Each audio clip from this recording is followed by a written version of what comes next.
This goes way beyond Toad in the Hole. Welcome to Watch Mojo UK, and today we're counting down our picks for the top 10 things that are weirdly popular in Britain. Before we begin, we publish new content every day, so be sure to subscribe to our channel and ring the bell to get notified about our latest videos. For this list, we'll be looking at things that are popular in Britain but can appear unusual to those from afar. As the saying goes, one man's trash is another man's treasure. What may be commonplace on our shores can seem peculiar if not downright unacceptable to other cultures. Number 10. Mixing up the metric system. For the most part, we British have made the bridge from old to new and embraced the metric system, but we ardently refuse to measure long distances in anything other than miles. Britain birthed the imperial system in the first place, and we're not about to relinquish it fully. Although we measure most liquids in litres, with milk and beer we still like to use pints, or sometimes both pints and litres depending on the situation, pounds and ounces, or kilos and grams. It depends how we feel on the day. Confused yet? Yep, you should be. Number 9. Roundabouts. You turned into a roundabout! Britain loves going round in circles, and no, we're not referring to international diplomacy. Although France has the exclusive bragging rights of having over half of the world's roundabouts, the UK has more per road than those across the Channel, or than any other country for that matter. But are they really so necessary? Everyone else manages to avoid Blues Brothers style pile-ups without them. Perhaps they're just a long-standing joke made by British road designers, or an elaborate excuse to bust out the spirograph they got for Christmas last. Number 8. Cheeky Nando's. It's Friday night and we're all feeling a bit peckish, lads. You know what that means? A Cheeky Nando's. Said no one outside of Britain ever. Sure, Nando's restaurants can be found worldwide, but the chain has basically become a British institution. Just compare the UK's 280 plus branches to the much bigger USA's only 40 outlets. When you're a bit tired of Sunday roasts and fish and chips, some Portuguese-style chicken dishes are the obvious alternative.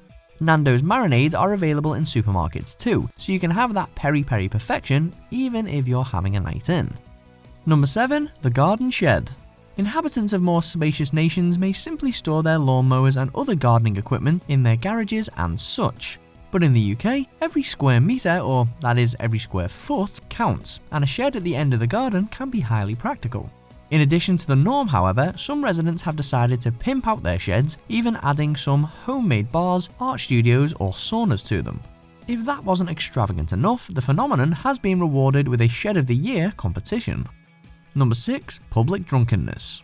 We may be admired by the rest of the world for our many traditional English pubs, but with a lot of drinkeries comes a lot of drunkenness.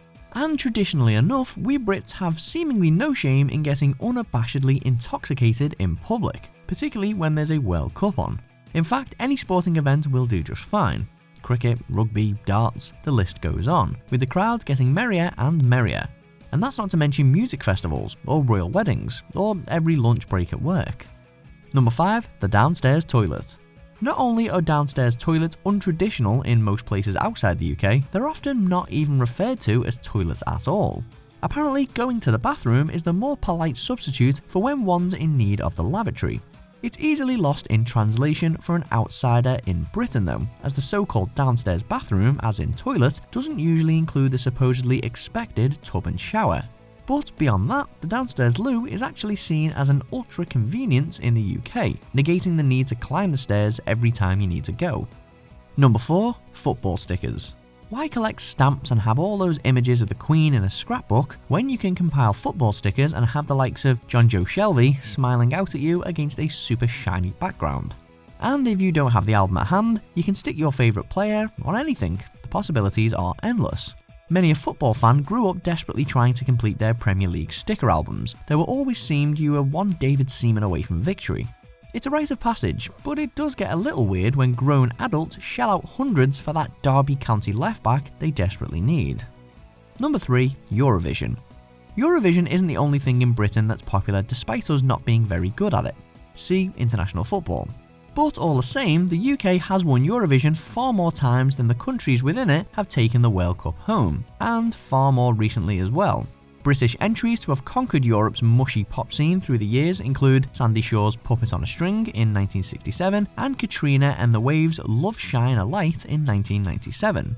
There have been some low points, but that won't stop us throwing Eurovision parties every single year for the rest of our lives, will it? Number 2. Pancake Day. Shrove Tuesday was originally a day for Christians to make a confession to their priest ahead of starting a 40-day fast. But similar to how Christmas has essentially become an annual excuse to binge on turkey, Shrove Tuesday has become an excuse to shove your face with fried flour smothered in butter. Hence its better-known name, Pancake Day. It is celebrated elsewhere, being more bluntly known as Fat Tuesday in the US, but not many take it as seriously as the British do. Until you've seen or compete in a pancake flipping race, you just haven't lived. Number 1. Second-hand stuff. Sure, everyone's got in on the act of purchasing and selling second-hand goods for discount prices in the 21st century. But long before the internet took over everything, Brits were hoovering up deals at their local car boot sales. These aren't subtly trendy thrift stores a la America. They're good old-fashioned, no-nonsense bring and buy bonanzas. If there's not a boot sale on, there's an abundance of charity stores to rummage through. And when we Brits aren't poking around for the perfect pre-owned purchase, we're watching daytime TV shows where people sell the contents of their attics for a profit. No bargain goes unhunted in these parts. Do you agree with our picks?